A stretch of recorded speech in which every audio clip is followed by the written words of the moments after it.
Welcome to The Hidden Truth. We're still pretty new to YouTube, and we're looking to expand our channel. If you enjoy our videos, please consider sharing them on social media or other UFO communities. Your support means everything to us. An unidentified submerged object, or USO, is an unidentified object hidden beneath the water. The term doesn't necessarily refer to an object of paranormal origin. It seems that our alien friends are hiding in the oceans. Their crafts can easily operate under the water as well as above it. Think about it. What a great place to remain hidden if you have the technology to travel deep under the water and deal with the great water pressure. Maybe under the water is the entrance to the alien bases, here on Earth. Here are a few examples of USO incidents. U.S. Navy Commander David Fravor, who was the subject of a New York Times article about his 2004 UFO sighting, discussed a spooky new sighting a fellow pilot revealed to him after they were both out of the Navy.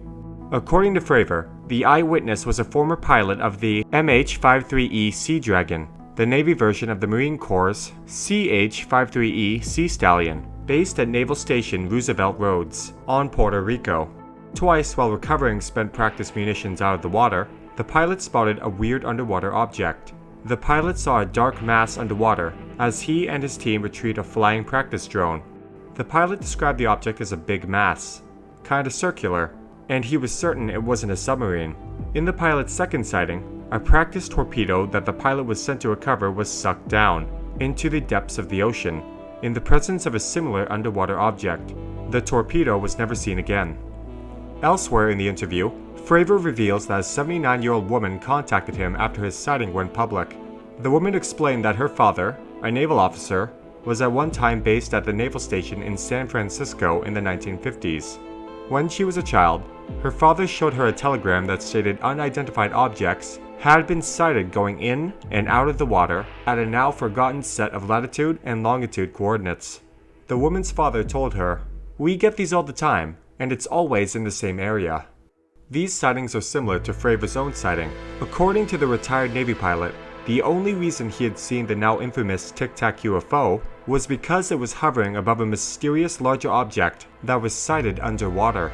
Fravor describes the object as cross-shaped and approximately the size of a Boeing 737 jetliner.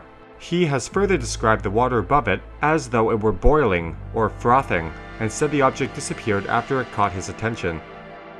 In 1970, biologist Ivan Sanderson published the book Invisible Residents.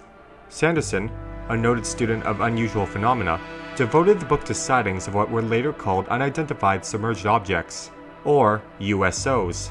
On the 19th of April, 1957, crew members aboard the Kitsukawa Maru, a Japanese fishing boat, spotted two metallic silvery objects descending from the sky into the sea.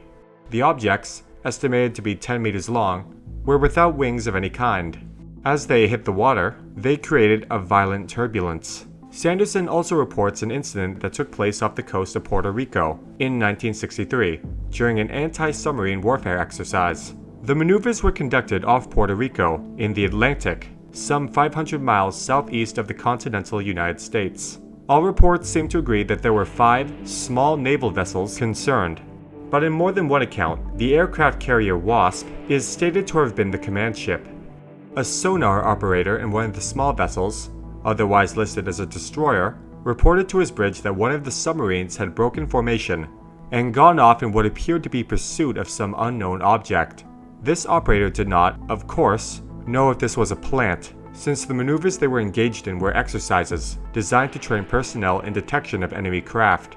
However, this operator's report was not at all within the limits of any such simulation. What was concerning was that the object was traveling at over 150 knots. According to Sanderson, no less than 13 craft, including anti-submarine warfare patrol aircraft, tracked the high-speed, unknown object. Furthermore, it is said that technicians kept track of this object for 4 days, and that it maneuvered around a lot and to depths of 27,000 feet. USS Wasp was indeed an anti-submarine warfare carrier in 1963, and served in the Atlantic Fleet until decommissioning in 1972. Unfortunately, Sanderson doesn't provide any sourcing for this incident, nor is there any other further information about it posted on the internet. The National UFO Recording Center maintains a database of sightings. There are many reports of UFO-type objects seen coming out of or going into the ocean. Off the coast of Half Moon Bay, California, an eyewitness reported that in 2007, she observed 3 UFOs while aboard the cruise ship Dawn Princess, renamed in 2017 Pacific Explorer. After about 5 minutes, 3 softly glowing objects came into view, 3 uniform, nearly spherical objects, evenly spaced in a line parallel to the ship's hull and hovering just above the water's surface. They appeared to stay in one place while the ship moved past them. They were hovering, but didn't disturb the water below them. Just as they went out of my sight, the left one, toward the bow, splashed down into the water and disappeared. One report logged in April 2019 states that an object resembling a small white boat flew up out of the water near Imperial Beach, California, at about 500 feet. The object promptly flew south at a very high rate of speed. Whatever USOs are, secret government craft, or extraterrestrials, there's a long history of sightings. Fravors' anonymous helicopter pilot is just the latest in a long line of mysteries. Sources: Kyle Mizakami, PopularMechanics.com.